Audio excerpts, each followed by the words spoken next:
This is Majo John Madden Juanito in my hospital room in Asheville, North Carolina.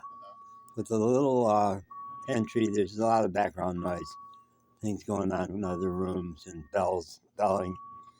I'm going to make this anyway. I'm about to be switched to a different unit. I was excited when I got admitted here because for the first time they really got clear about UTIs and that I've had repeated UTIs and that it has extended into my kidneys and that I'm older, all of which are big risk factors. And no one had ever told me that it was a serious risk or I had to be concerned about it. Nobody taught me how to clean the catheter or anything. And now they're all over it. But this morning, my attending physician said something very confusing because when I came in, they said, wow, you have a whopper of a UTI. We've already tested it for several antibiotics and it's resistant to those. We have to give you IV antibiotics.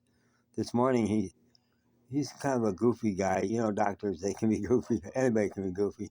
He said, yeah, but they bombed it with so much antibiotics so fast, we never got to see the culture. So I don't even know if you actually ever had one. Which is goofy because they knew in the ER that I did. So I was saying to the nurse afterwards that he was confusing and that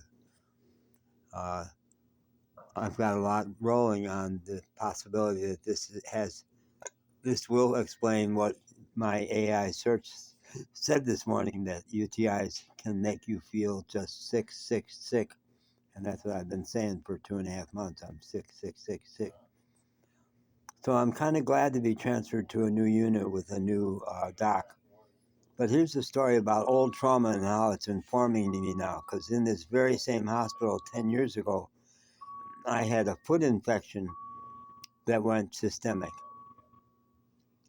And one night in my hospital bed, I sent a text message to the same Tom Kilby that I'm really close to again now after not being for a while.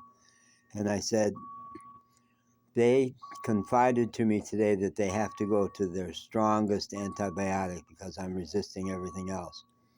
And I said to him in this text message that I wrote in the darkness in my hotel room, I saw fear in her eyes. I swear it.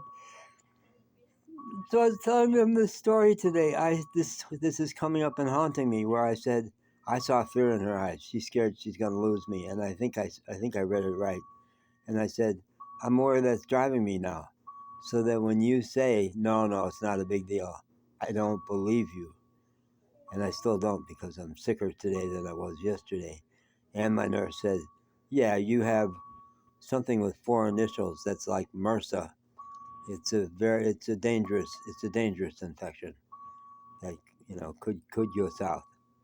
So we have those, folks. We have those old memories lurking around, things that we haven't thought about for years, but that still haunt us. So it's good to say it. It's good. I've said it 2 or 3 times today. Yeah, that memory came up, and it still has power. So we're complicated, and we need healing. We need a lot of support. We need a lot of healing. Yeah. Okay, that bell is going to drive me crazy. Let somebody else push their call bell, and the nurses are too busy to do it. Yeah.